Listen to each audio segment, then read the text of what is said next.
स्वर्गीय आदरणीय जुआनडू ने हान यू को देखा और कहा, हान यू, अपने कनिष्ठों को स्वयं लेकर आओ। मुझे तुम्हारी अगुवाई की जरूरत है। हान यू सहमत हो गया। हान याओ के विचार स्वर्गीय न्यायालय की ओर चले गए। वह हान हुआंग को देखना चाहता था, वह विलक्षण प्रतिभा जो अराजकता के शिखर पर खड़ा था, हान परिवार का सबसे बड़ा गौरव। हान युनजिन ने हान परिवार की स्थापना करते समय पैतृक हॉल में हान तुओ और हान हुआंग के स्मारक बनवाए थे। उन्होंने अपने दो भाइयों की किंवदंतियों को रिकॉर्ड किया था ताकि मुख्य परिवार के वंशज उन्हें बचपन से ही पढ़ सकें। हान याओ को युवा अवस्था में हान जुए ने 10,000 साल तक शिक्षा दी थी। तीसरे दाओ क्षेत्र में दाओ क्षेत्र के शिष्यों द्वारा अक्सर उनका उल्लेख किया जाता था। वह हान हुआंग के बारे में सभी जीवित प्राणियों से अधिक जानता था। स्वतंत्रता के रूप में जन्मा, दुनिया में बेजोड़। यही वह लक्ष्य था जिसका उसे पीछा करना चाहिए था। बस इसी तरह हान यू हान याओ के साथ चला गया। संप्रदाय गुरु तियान जुए ने धीमे स्वर में कहा, सबको लगता है कि हान याओ और हान ये के बीच कोई नीति है। क्या तुमने इसका अनुमान लगाया है? स्वर्गीय पूज्य जुआनडू ने भौहें सिकोड़ी। दक्षिण के परम स्वर्गीय पूज्य ने कहा, हान ये का दिव्य धनुष अत्यंत प्रभावशाली है। यह स्वर्गीय दाओ को भी भेद सकता है।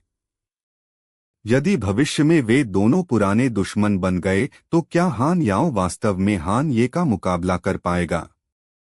स्वर्गीय पूज्य वुफा ने कहा, ऐसा लगता है कि हान ये ज्यादा ताकतवर है।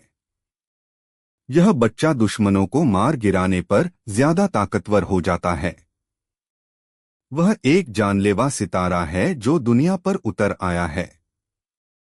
हान याओ एक जनरल सितारा है। जानलेवा सितारा बनाम जनरल सितारा। वे वास्तव में असंगत हैं। हालांकि हान याओ एक वंशज है जिसे व्यक्तिगत रूप से दिव्य शक्ति स्वर्गीय ऋषि ने पाला है। वह कम उम्र में नहीं मर सकता। ऋषियों ने सिर हिलाया। इन शब्दों ने उनके दृष्टिकोण को निर्धारित किया। यदि दोनों में सामंजस्य नहीं हो पाता और केवल एक ही अस्तित्व में रह सकता तो वे हान याओ की रक्षा करते। हालांकि हान ये भी दिव्य शक्तिमान स्वर्गीय ऋषि का वंशज था, लेकिन हान परिवार के कई बच्चे थे। उनके बीच स्थिति में अंतर था। अराजक शून्य में एक प्राचीन शिवालय धीरे धीरे आगे बढ़ रहा था। शिवालय की सतह पर 4 आकृतियां बैठी थीं। वे दाओ सॉवरेन, झाओ जुआनयुआन, जियांगी और लाओ डैन थे। झाओ जुआनयुआन ने मुस्कुराते हुए पूछा, अब हम कहाँ जा रहे हैं? समय अतीत से अलग था। दाओ सॉवरेन एक महान दाओ सुप्रीम था। बाकी 3 भी उससे बहुत दूर नहीं थे। उन चारों ने सेना में शामिल होकर अराजकता में भाग लिया, शायद ही कभी खतरे का सामना करना पड़ा। दाओ सॉवरेन ने कोई जवाब नहीं दिया। लाओ दान मुस्कुराया और बोला, यह भाग्य पर निर्भर करता है। अराजकता की यात्रा करना भी साधना का एक रूप है। इस समय जियांग यी ने अचानक अपनी आंखें खोलीं और भौहें सिकोड़ लीं। क्या जबरदस्त हत्या का इरादा है? आगे की दुनिया का कत्लेआम हो रहा है। झाओ जुआनयुआन ने अपनी आंखें सिकोड़ लीं और इधर-उधर देखा। उसकी नजर अराजक शून्य से गुजरकर उस जीर्णशीर्ण दुनिया तक पहुंच गई जो मनुष्यों की पहुंच से बहुत दूर थी। हर जगह लाशें बिखरी थीं और भयंकर आभा फैली हुई थी। जीर्णशीर्ण दुनिया में खून का एक समुद्र था। खून के समुद्र के ऊपर एक आकृति खड़ी थी। यह हान ये था। वह खून की आभा को सोख रहा था। उसके लंबे बाल बेतहाशा लहरा रहे थे, एक क्रूर देवता की तरह। mynovelfull.com पर पढ़ने के लिए धन्यवाद। अध्याय 1019 केवल एक व्यक्ति का सम्मान। वह बच्चा थोड़ा दुष्ट है। वह वास्तव में हत्या की मंशा रखता है। झाओ जुआनयुआन ने हान ये को देखा और आश्चर्य से अपनी जीभ चटकाई। जियांग ही ने अपनी उंगलियां दबाते हुए निष्कर्ष निकाला और कहा, इस दुनिया पर राक्षसों ने आक्रमण किया है और अरबों जीवित प्राणियों पर कब्जा कर लिया है। नकारात्मक कर्म राक्षसी है।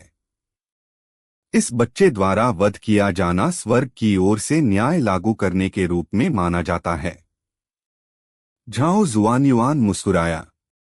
वह स्वर्गीय दाव से है और उसके पास स्वतंत्रता क्षेत्र की साधना है, लेकिन उसके पास एक महान दाओ ऋषि के बराबर हत्या करने की मंशा है। प्रभावशाली। चलो चलकर देखते हैं। जरूर। प्राचीन शिवालय हान ये की दिशा में तेजी से बढ़ने लगा। कुछ ही समय बाद वे उस जीर्णशीर्ण दुनिया में पहुंच गए। खून के समंदर में हवा में ध्यान लगाए बैठे हान ये ने अचानक अपनी आंखें खोली। उसकी आंखों में खून की रोशनी चमक उठी, जिससे आसपास की खून की आभा तुरंत बंद हो गई। हान ये ने प्राचीन शिवालय को देखा और थोड़ा सा भौहें सिकोड़ लीं। झाओ जुआनयुआन की हंसी सुनाई दी। बच्चे, तुम हत्या की मंशा को कैसे अवशोषित कर सकते हो? जियांग यी ने हान यी की पृष्ठभूमि का अनुमान लगाना शुरू किया। फिर उसके चेहरे का भाव बदल गया। उन्होंने तुरंत झाओ जुआनयुआन को एक आवाज संदेश भेजा, जिसे सुनकर वह भी अचंभित हो गया। दाओ सॉवरेन ने भी अपनी आंखें खोलीं और हान ये को देखा। हान ये ने 4 अपरिचित और रहस्यमय साधकों का सामना करते हुए नाक भौं सिकोड़ी। इससे तुम्हारा क्या लेना देना है? परेशान मत करो मुझे। झाओ जुआनयुआन खुश हुआ और मुस्कुराया। बहुत घमंडी। हान ये ने विश्वभेदी दिव्य मूल धनुष निकाला और उसे अपने दाहिने हाथ में पकड़ लिया। एक भयानक जानलेवा आभा ने दुनिया को घेर लिया। दाओ सार्वभौम और अन्य तीनों ने जब धनुष देखा तो उनके माथे पर बल पड़ गए। कैसा प्रभावशाली धनुष! उन्हें सचमुच थोड़ा डर महसूस हुआ। बहुत कम धर्म संबंधी खजाने थे जो पहली नजर में उन्हें असहज कर सकते थे। जियांग यी ने झाओ जुआनयुआन को एक आवाज भेजी, क्या आपको लगता है कि यह संप्रदाय के गुरु द्वारा दिया गया धर्म खजाना है? ऐसा खजाना स्वर्गीय दाओ में मौजूद नहीं हो सकता। यह निश्चित रूप से एक अराजक सर्वोच्च खजाना है। झाओ जुआनयुआन को लगा कि यह बात सही है और उसने हान ये की ओर सौम्य दृष्टि से देखा। हान जुए के अनगिनत वंशज थे। हर वंशज उन्हें उसका सम्मान नहीं दे सकता था, लेकिन हान जुए के सर्वोच्च खजाने को प्राप्त करने में सक्षम होना अलग बात थी। दाओ सॉवरेन ने कहा, हमारे साथ शामिल हो जाओ। उसकी आवाज बहुत तेज थी, जैसे हान ये के कानों में घंटी बज रही हो। हान ये ने अपना दाहिना हाथ सीधा उठाया और बाएं हाथ से धनुष की डोरी खींची। कोई तीर नहीं था, लेकिन एक भयानक दबाव फूट पड़ा, जिससे जीर्णशीर्ण दुनिया हिंसक रूप से कांपने लगी। दाओ सॉवरेन और अन्य 3 लोग भावुक हो गए। कितना भयानक धनुष है! मैं तुम्हें एक और मौका दूंगा। भाग जाओ, हान ये ने भावशून्यता से चिल्लाया। झाओ जुआनयुआन ने चिढ़ाते हुए कहा, तुम हम चारों को धनुष से मारना चाहते हो? क्या तुम जानते हो कि हम कौन हैं? है? हान ये की आंखों से हत्या का इरादा फूट पड़ा, जिससे लाओ दान इतना डर गया कि वह जल्दी से चिल्लाया, रुको, हम सब एक ही पक्ष में हैं। लापरवाही से काम मत करो। हान ये दंग रह गया। एक ही तरफ। लाओ दान ने झाओ जुआनयुआन को घूरकर देखा और फिर हान ये की ओर देखा। वे तीनों छिपे हुए संप्रदाय के दिव्य शक्ति स्वर्गीय ऋषि के निजी शिष्य हैं। हान ये ने भौहें सिकोड़ी। वह छिपे हुए संप्रदाय के बारे में जानता था, लेकिन उसने कभी खुद को हान परिवार का सदस्य नहीं माना था। वह हमेशा खुद पर ही निर्भर रहा था। उसके माता पिता बहुत पहले ही बुढ़ापे में मर चुके थे और पुनर्जन्म के चक्र में प्रवेश कर चुके थे। जब वह मजबूत हो गया तो हान परिवार उसे खोजने आया। इससे वह उन्हें नीची नजर से देखने लगा। जहां तक दिव्य शक्ति वाले स्वर्गीय ऋषि का सवाल है, यह आकृति बहुत दूर थी। उसने शायद ही कभी इसके बारे में सोचा हो। हम तो क्या हुआ अगर यह छिपा हुआ संप्रदाय है? मैंने तुम्हें एक मौका दिया। तुमने मुझे परेशान करने पर जोर दिया। हान ये ने अचानक अपना बायां हाथ छोड़ा और धनुष की डोरी पीछे खींच ली। अचानक एक लाल तीर की आभा निकली और अराजक स्थान को चीरती हुई निकल गई। यह रक्त के रंग की धार की तरह थी जिसने दाओ सॉवरेन और अन्य तीनों पर हमला किया। बहुत ज्यादा तेज। दाओ सॉवरेन तुरंत प्राचीन शिवालय के सामने प्रकट हुए। उन्होंने विश्वभेदी दिव्य मूल धनुष की तीर आभा को रोकने के लिए अपना हाथ उठाया और एक हाथ से उसे कुचल दिया। हालांकि तीर आभा के विलुप्त होने के बाद यह अनगिनत रक्त धागों में बदल गया जो उनके शरीर में प्रवेश कर गए और उनकी धार्मिक शक्तियों और दांव फल को नष्ट कर दिया। दांव सार्वभौम ने अपनी सर्वोच्च शक्ति से इसे तितर-बितर कर दिया। झाओ जुआनयुआन ने शाप दिया, बेटे तुम बहुत घमंडी हो। अगर ऐसा है तो मैं तुम्हें पहले सबक सिखाऊंगा। इसके साथ ही वह अचानक हान ये के पीछे आ गया। दोनों के बीच साधना में अंतर बहुत ज्यादा था। हान ये के कुछ कर पाने से पहले झाओ जुआनयुआन ने उसके कंधे पर दबाव डाला। प्रतिक्रिया। हान ये की अभिव्यक्ति में भारी बदलाव आया। वह अवचेतन रूप से पीछे मुड़ना चाहता था, लेकिन उसकी आत्मा अचानक गंभीर रूप से घायल हो गई। वह अचंभित हो गया और उसका शरीर कांपने लगा। झाओ जुआनयुआन ने अपना हाथ उठाया और हान ये की आत्मा को उसके शरीर से बाहर निकाला। उसने एक हरे रंग का जेड दर्पण निकाला और उसकी आत्मा को उसमें बंद कर दिया। हान ये थोड़ा घबरा गया। उसने शीशे के बाहर झाओ जुआनयुआन को घूरा और गाली दी, कुत्ते, तुम क्या कर रहे हो? झाओ जुआनयुआन मुस्कुराया और कहा, तुम्हारा मुंह वास्तव में बदबूदार है। हान ये ने शाप दिया, अगर तुम मुझे मारना या प्रताड़ित करना चाहते हो तो आजाद रहो। तुम तब भी मेरी नजर में कुत्ते ही रहोगे। झाओ जुआनयुआन के चेहरे पर ठंडक छा गई। जैसे ही वह बोलने वाला था, दाओ सॉवरेन उसके पास आया और बोला, हम ही थे जिन्होंने उसे परेशान किया। अगर वह तुम होते तो क्या तुम उस पर यकीन करते अगर वह अपनी पहचान बताता? झाओ जुआनयुआन की अभिव्यक्ति नरम हो गई। जियांग यी और लाओ दान भी उसे मनाने के लिए दौड़े। झाओ जुआनयुआन केवल हार मान सकता था। दाओ सॉवरेन ने आईने में हान ये को देखा और कहा, तुमने दुनिया को बेरहमी से मार डाला। भले ही यह पापों से भरी दुनिया हो, लेकिन यह जल्द या बाद में मुसीबत को आकर्षित करेगी। तुम अपनी ताकत के साथ अराजकता में लापरवाही से काम करने के योग्य नहीं हो। हान ये चुप था। लाओ दान मुस्कुराया और कहा, मैं तुम्हें उनसे मिलवाता हूं। यह पिछली अराजक सभा के 10 परम चमत्कारों में से एक है।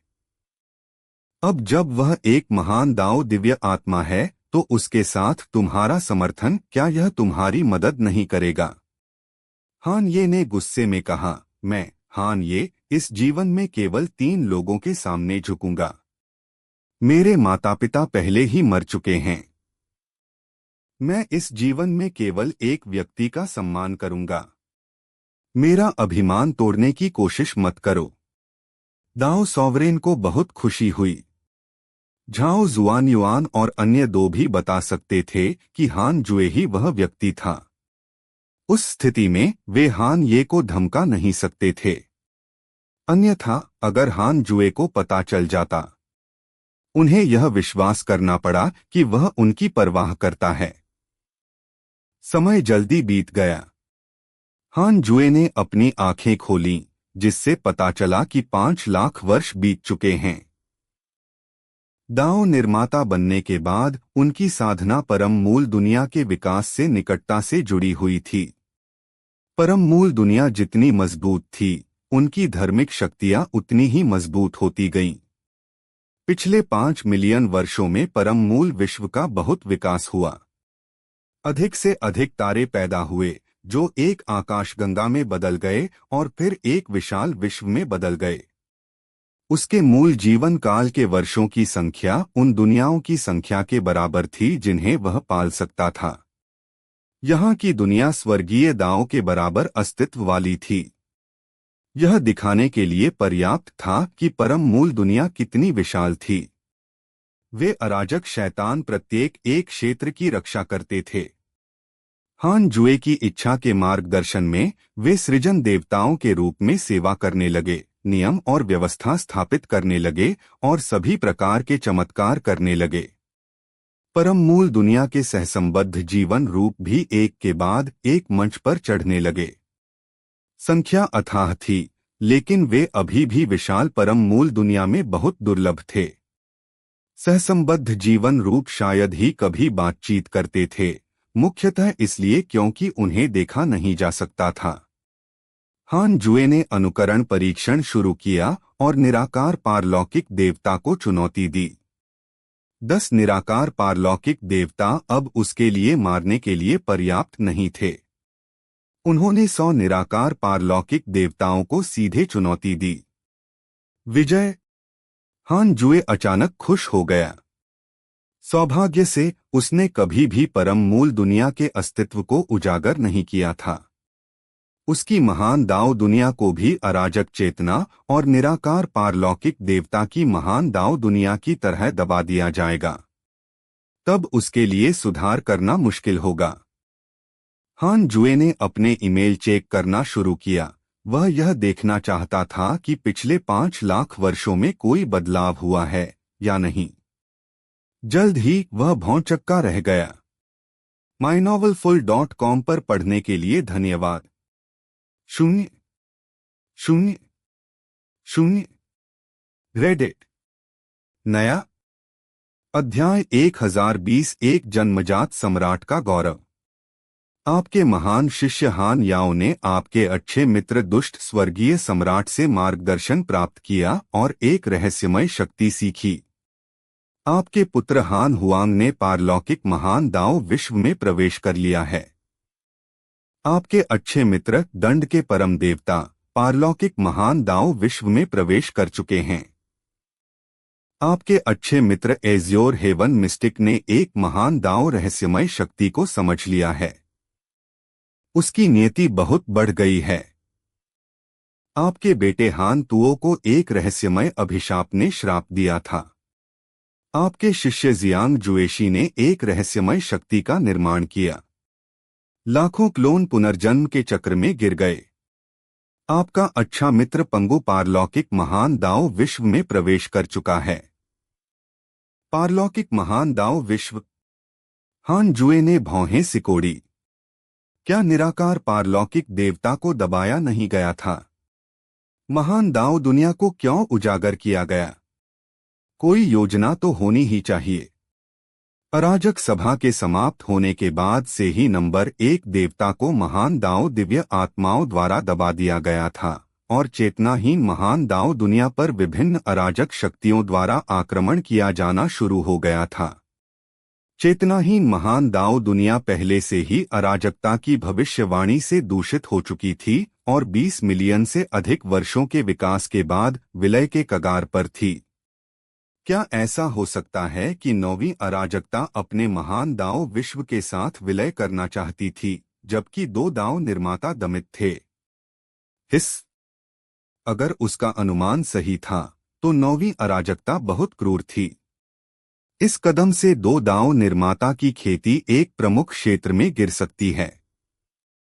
हान जुए 9वीं अराजकता द्वारा लक्षित होने से बचने के लिए परम मूल दुनिया को उजागर नहीं कर सका।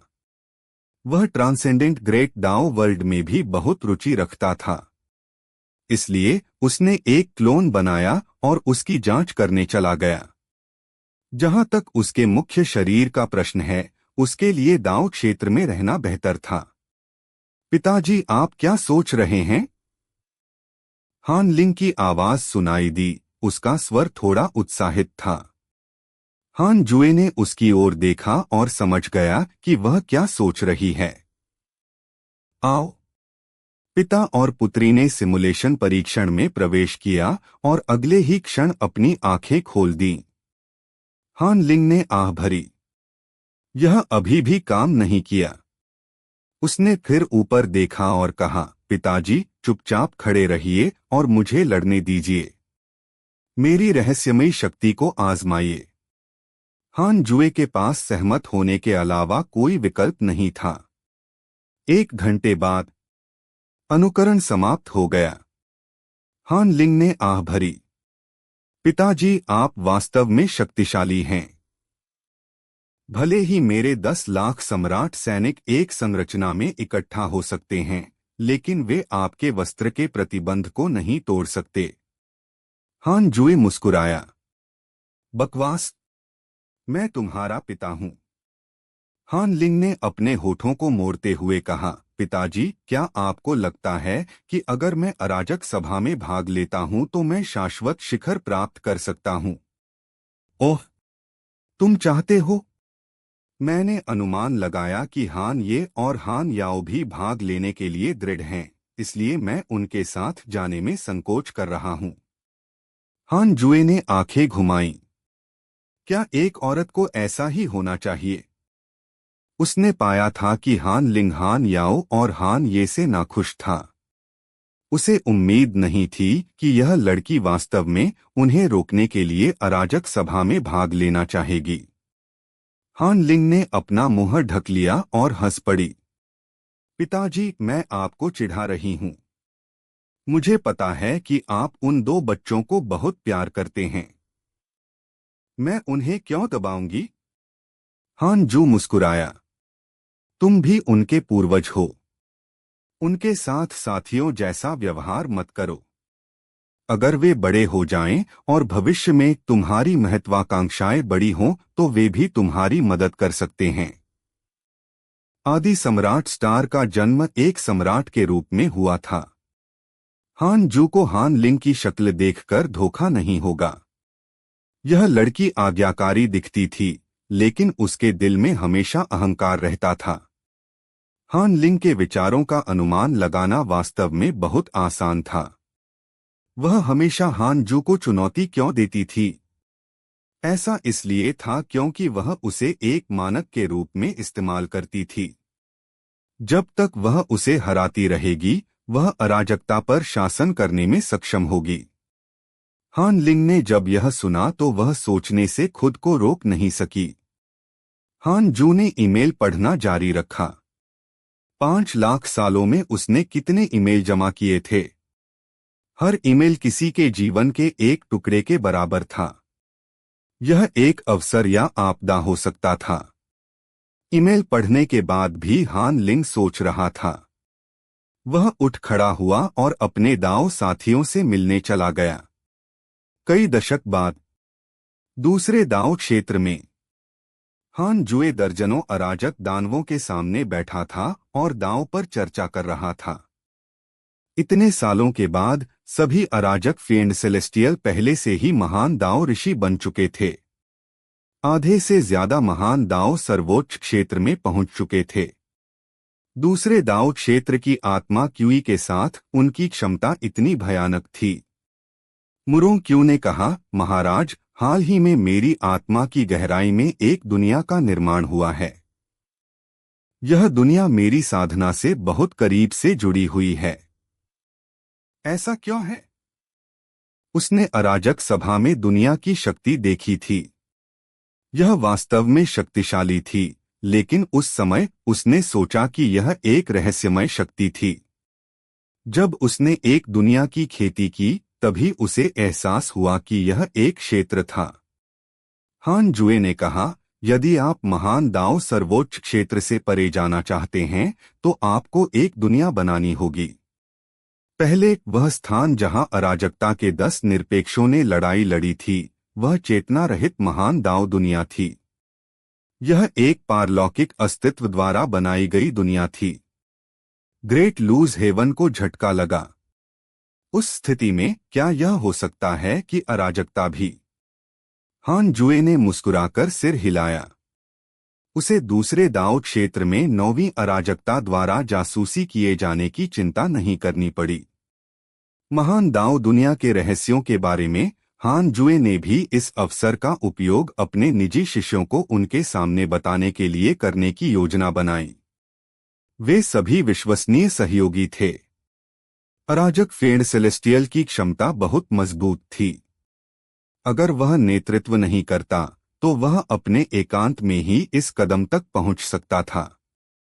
हान जुए ने महान दाव विश्व के बारे में अपनी समझ बताई, जिससे दर्जनों अराजक दानव स्वर्गीय प्राणी गहन विचार में डूब गए। काफी समय बाद दाव समझ तलवार ने उत्सुकता से पूछा, गुरु, आपके महान दाव विश्व के बारे में क्या? हान जुए मुस्कुराया और कुछ नहीं बोला। ब्लैक हेल चिकन चिल्लाया, बकवास मत पूछो। अगर तुम पूछोगे तो जवाब नहीं होगा। यह दूसरों के लिए भी ऐसा ही है। चेतना रहित महान दाव दुनिया कितनी विशाल है।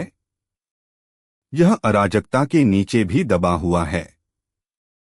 इसका मतलब है कि अराजकता का भगवान क्षुद्र है। एक बार जब वह खोज लेता है। फेंड सेलेस्टियल्स हिल गए और दाव कॉम्प्रिहेंशन तलवार का चेहरा पीला पड़ गया। हान जुए ने कहा, भविष्य में अराजकता की यात्रा करते समय आपको सावधान रहना होगा। अपने साधना स्तरों के साथ आप सभी जीवित प्राणियों से ऊपर प्रतीत होते हैं, लेकिन आपको यह महसूस करने में सक्षम होना चाहिए कि यह अराजकता अभी भी बहुत अपरिचित है।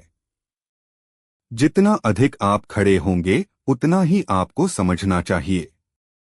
कई नियम और अस्तित्व अकल्पनीय हैं, और इस अकल्पनीय अस्तित्व के पीछे एक पारलौकिक अस्तित्व है जो हमसे कहीं अधिक है। फेंड सेलेस्टियल्स ने सिर हिलाया। स्वर्गीय तारामंडल फेंड सेलेस्टियल ने कहा, हम बाहर नहीं जाएंगे। हम एक दूसरे की महान दाव दुनिया में रहेंगे, और भविष्य में अगर हम बोर हुए तो मास्टर के लिए परेशानी खड़ी नहीं करेंगे। अन्य दानव स्वर्गवासी भी सहमत हो गए, जिससे हानजू बहुत संतुष्ट हुआ।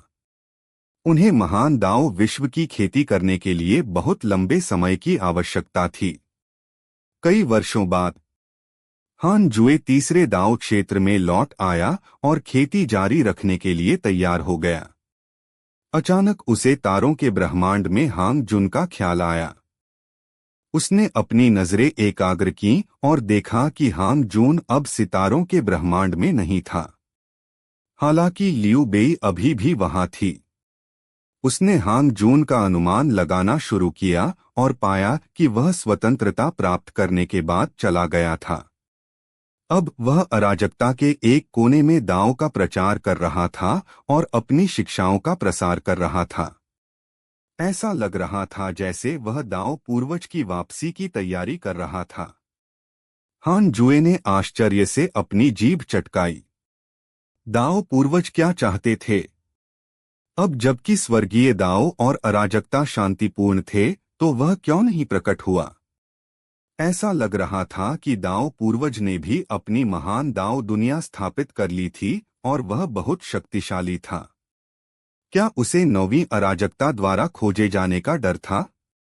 9 सिर वाली दिव्य आत्मा ने आपको एक सपना भेजा है। क्या आप इसे स्वीकार करते हैं? अचानक उसके सामने एक अधिसूचना प्रकट हुई, जिससे हान जुए की भौहें तन गईं। क्या 9 सिर वाली दिव्य आत्मा को 9वीं अराजकता द्वारा पहले ही नश्वर संसार में पदावनत नहीं कर दिया गया था? वह स्वप्न कैसे भेज सकता है?